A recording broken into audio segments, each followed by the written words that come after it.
Hello, আসসালামু আলাইকুম। আজকে খুবই একটা মজাদার রেসিপি দেখাবো, উইংস ফ্রাই। অনেক ক্রিস্পি অ্যান্ড অনেক মজাদার হয়ে থাকে।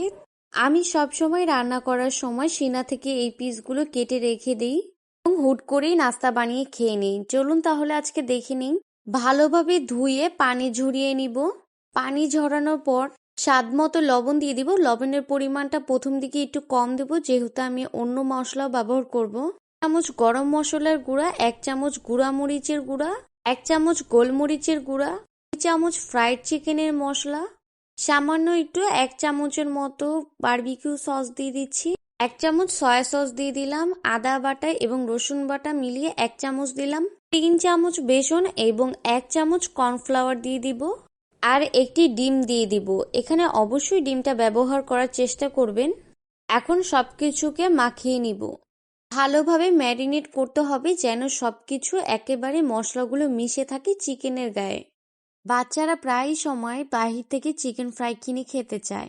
বাহির থেকে অস্বাস্থ্যকর খাবার না দিয়ে সবসময় রান্না করার সময় মুরগি থেকে এই পিসগুলো উঠিয়ে রাখবেন। যখন অনেকগুলো হয়ে যাবে এইভাবে ফ্রাই করে দিবেন, দেখবেন অনেক মজা করে খেয়ে নিবে।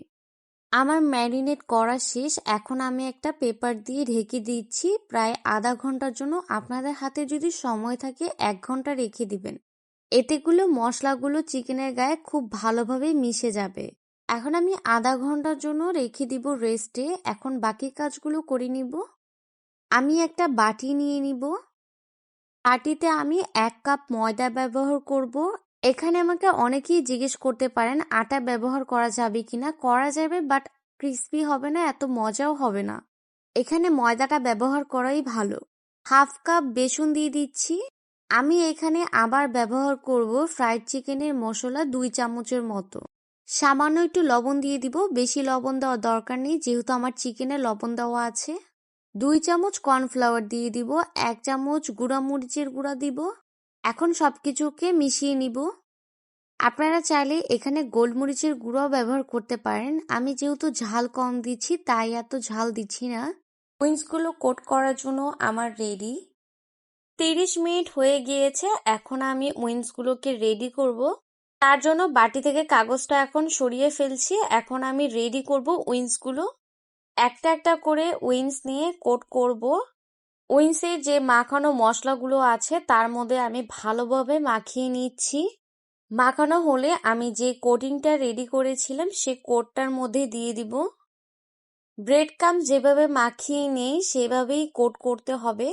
হাত দিয়ে ভালোভাবে চারপাশে লাগিয়ে নিতে হবে এবং অপর পাশেও লাগিয়ে নিতে হবে।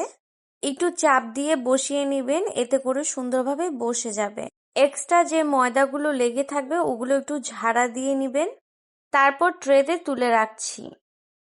আমি সেম ভাবে আরেকটা বানিয়ে দেখাচ্ছি আপনাদের। চিকেনের মশলাটাকে ভালোভাবে মাখিয়ে নিবেন চিকেনের গায়ে। যদি মশলাটা ভালোভাবে লাগিয়ে কোট করেন তাহলে অনেক সুন্দরভাবে লেগে থাকবে। মশলাতে মাখানোর পর আমি ময়দাতে কোট করে নিচ্ছি। চারপাশে একটু চেপে চেপে কোট করে নিব, এতে করে সহজেই লেগে থাকবে। এক্সট্রা যে ময়দা ওইটা ঝরিয়ে ফেলে দিতে হবে।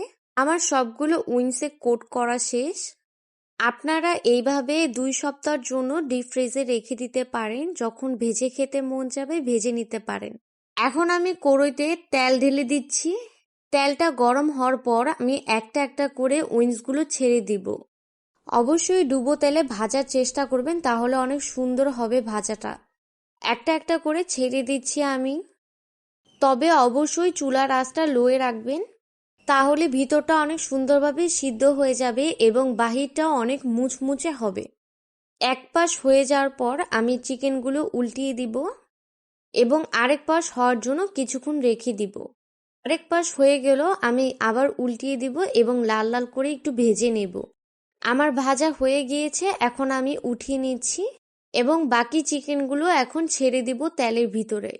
একইভাবে এক পাশ ভাজা হলে আমি উল্টিয়ে দিব এবং কিছুক্ষণ রেখে আমি আবার উল্টিয়ে তারপর নামিয়ে নিব। এই উইংস ফ্রাইটা খুব সহজেই করা যায় এবং কোনো ঝামেলা নেই।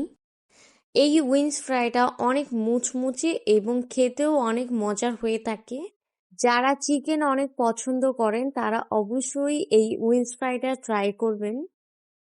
আমার উইংসগুলো রেডি, এখন আমি তুলে নিচ্ছি।